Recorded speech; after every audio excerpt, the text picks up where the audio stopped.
자, 이번에는 한약에 대해서 좀 알아보기로 하십시다.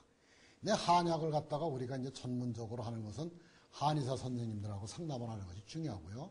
한약 먹는 데 있어서, 한약을 갖다가 조제하는 데 있어서 중요한 사항을 갖다가 몇 가지만 말씀을 드리도록 하겠습니다.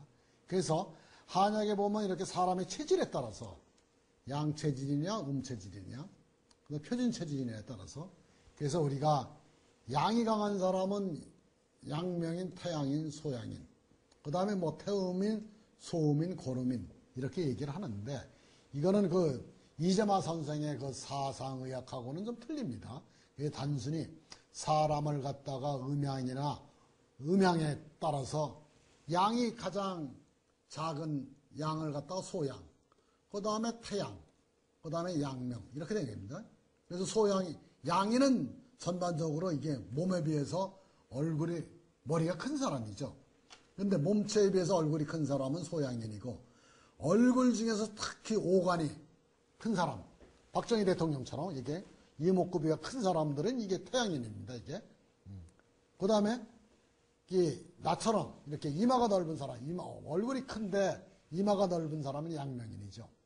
그 다음에 이제 음인도 이렇게 태음인, 소음인, 고름인을 이렇게 나누는데 이런 거는 이제 그렇게 체질론에서 오행체질만큼 중요하지가 않기 때문에 자세한 설명은 이제 생략하기로 하고, 이제 사람에 따라서 먹어야 되는 이런 약이 있다는 거죠. 쌍화탕, 팔물탕, 십전대보탕, 사군자탕 이런 얘기는 들어보셨을 겁니다. 그런데 이 약들을 한번 가만히 한번 보세요. 그러면 여기 쌍화탕, 백작약, 신맛, 숙지향, 단맛, 당기, 단맛, 황기, 단맛, 감초, 단맛. 단맛 천지네요. 그러면 쌍화탕을 먹게 되면은 토가 많아져 갖고서 위장이 나쁜 사람은 엄청나게 좋겠지만 신장방광이 나빠서 새치가 나고 안압이 높고 중염이 생기고 허리가 아프고 종아리가 굵고 발목사 접질리고 그 다음에 뼈가 약하고 삭신이 쑤시고 이런 사람은 쌍화탕 먹었다가는 다 단맛 천지인데 이거 엄청나게 문제가 되는 거란 말입니다. 그래서 여기는 음양은 얘기를 하지 않고 우선 오미만 얘기를 했는데 약성도 얘기를 하지 않고 우리가 기미성이라고 그랬죠. 기미성. 그래서 오미의 관점만 보더라도 이것이 엄청나게 단맛이 창고라 있다고요, 지금. 그래서 쌍화탕을 먹게 되면 잘못하면 머리가 하얗게 되거나 또는 이게 신장방광이 자궁에 물혹이 생기거나 이럴 수가 있는 거라고, 이게. 그 다음에 사군장탕도 보시면은 백출 단맛, 인삼 단맛, 감초 단맛. 그렇잖아요. 십전대보탕, 당기 단맛, 천국 매운맛, 백작약 신맛, 숙지향 단맛, 인삼 단맛, 백출 단맛, 백봉령 떫은 맛, 감초 단맛, 황기 단맛, 계피 매운맛. 아시겠죠? 그래서 한약을 갖다 먹고서 부작용이 생기는 것 중에 여러분들 드셔보겠지만 머리가 백발이 되는 거예요. 어느 날 한약 먹고 머리 백발 때 뜨는 사람이 저희 어릴 때도 동네에 몇 명이 있었다고요. 이게 단맛이 너무나 많기 때문에 그런 겁니다. 그래서 여기 이렇게 썼죠. 오미의 불균형을 인식하는 것이 중요하다고. 한약을 갖다가 처방을 할 때 진짜 이것이 우리가 그래서 얼굴이 동그랗거나 위장이 좋은 사람이 한약을 먹게 되면은 엄청나게 문제가 되고, 얼굴이 끼다란 사람이나 삼각형인 사람이 한약을 먹게 되면 의외로 좋은 경우가 많은 것입니다, 이게. 그래서 한약에서 신장방광에 처방하는 육미지향탕이라는 것이, 육미지향탕이면 6가지 맛이 있다 하고 이것이 신장방광, 약성이 신장방광이 좋다 해서 육미지향탕인데, 숙지향 달다, 산약 달다, 산수유 시다, 백목령 떨다, 목독피 시다, 택사 달다. 그러니까 이렇게 됐을 때 아까 말씀드린 대로 토기가 강해서 오히려 신방광에 문제가 생길 소지가 충분히 있다는 것입니다. 그래서 이런 점을 갖다가 우리가 잘 해야 되는데, 그 다음에 이 한약뿐만 아니라 독극물, 양약, 확용약품에 대해서 보게 되면은 이걸 오행맛으로 구분하게 되면은 황산, 유황, 아스피린, 레모나, 비타민C, 백반 이게 다 신맛입니다. 그 다음에 기넥신, 금계랑, 마이신, 알코올이 쓴 맛이고, 그다음 사카린, 황화수은, 영사라는 이게 단맛이고, 그 다음에 신석, 비서인데 산화비서. 양잿물. 양잿물이 매운맛이에요. 매운 것을 많이 먹으면은 살이 빠지죠. 긴장시켜 갖고서. 그래서 이 양잿물 먹으면 혀가 녹잖아요. 지방이 녹는 겁니다. 이게. 그 이치를 아시겠죠? 나비나 소금 이것이 짠맛이고 탄닌은 저기 떫은 맛이고 상화죠. 상화. 한약에 석류, 모가, 산수인, 산조인, 유자, 작약이 다 신맛이고 이런 식으로 우리가 부자, 매운맛으로 해서 저걸로 쓴다고 그랬죠. 사약으로. 이 보기제하고 보혈제 음이죠. 이걸 잘 알아놓으세요. 대표적으로 보기제 중에서 목에 해당되는 것이 오미자고 화에 해당되는 것이 백출이고 이걸 먹으면 이거 다 뜨겁습니다. 이게. 뜨거워서 머리를 피가 올라가는 것들이에요. 이것들이 뜨거워서. 인삼 뜨겁고 계피가 매우면서 뜨거운 거. 건율이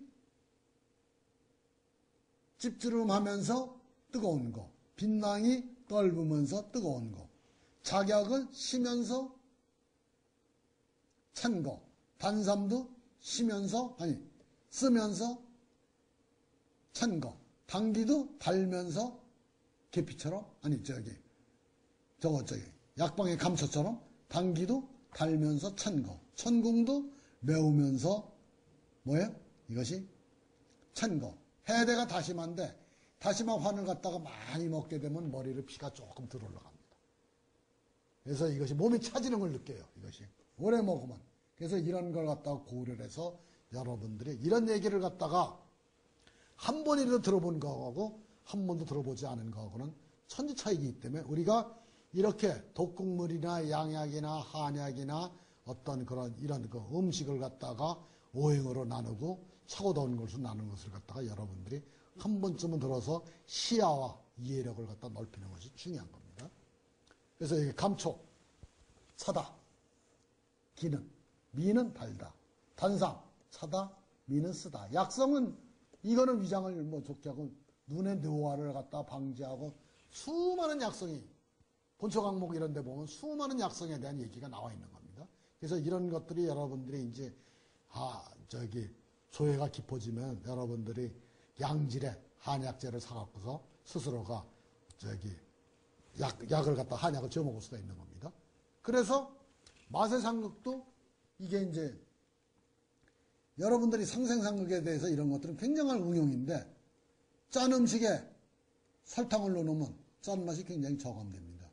그래서 이것이 뭐예요? 식당에서 음식을 갖다 보관하기 위해서는 음식을 짜게 만들어야 되잖아요.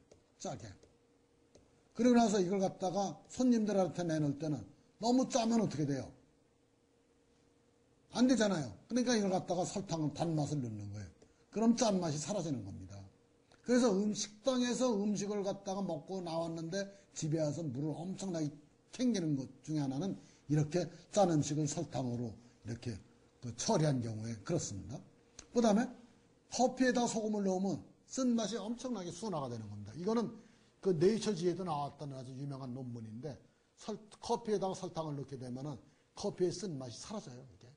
그러니까 이런 것들이 이제 그 다음에 청양고추나 굉장히 매운 걸 먹어서 입안에 뜨겁거나 속이 쓰려서 난리가 났을 때 이럴 때는 커피 알갱이를 갖다가 반 스푼 정도 먹어보십시오.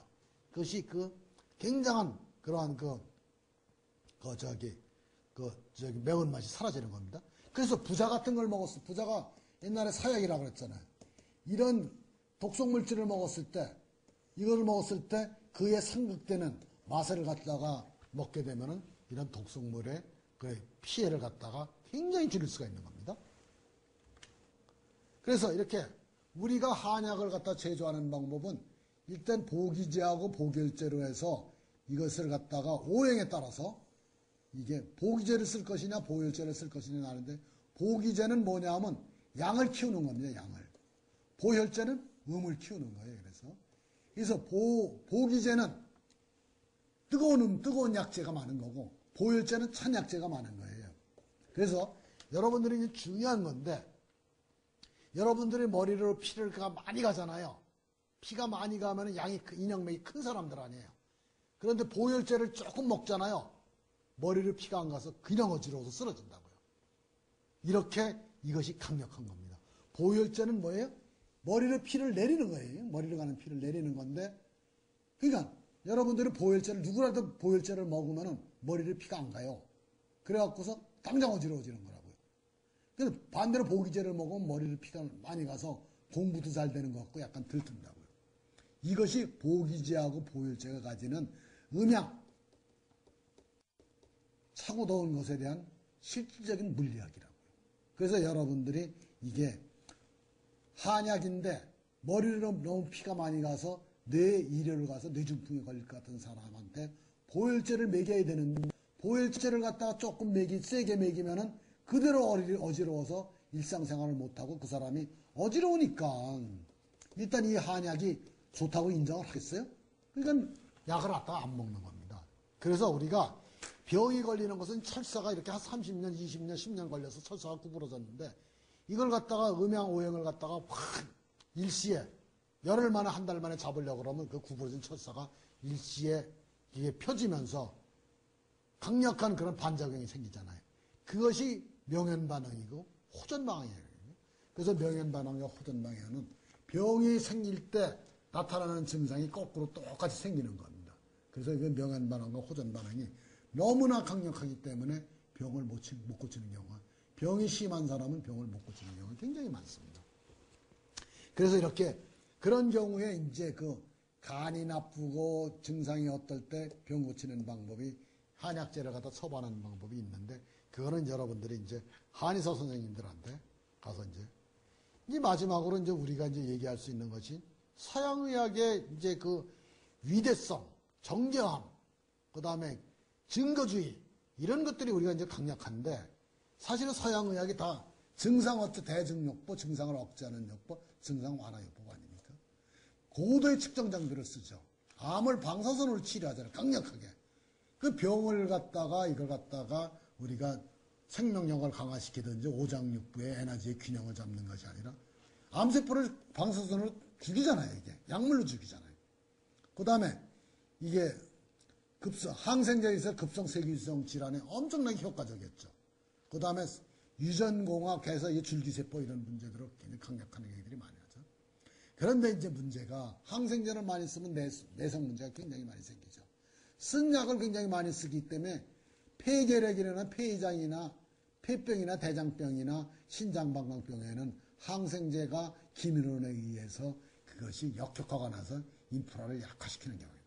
그래서 그런 문제가 생기는 겁니다. 그래서 중요한 거는 이렇게 서양의학이 엄청난 발전을 갖다가 했음에도 불구하고 미국이나 우리나라가 지금 어떤 문제가 많아요. 의료 수가에, 그러니까 매일매일의 획기적인 어떤 질병 치료 방법이 생기고 있는데 거기에 들어가는 돈은 천문학적으로 증가가 되고 있고, 어떤 그 만성병이나 고질병 같은 거, 또는 발뒤꿈치가 아프다, 눈꺼풀이 떨리다, 이런 사소한 질병들을 갖다 고치지 못하고 있는 것이 엄청 많다는 것이죠.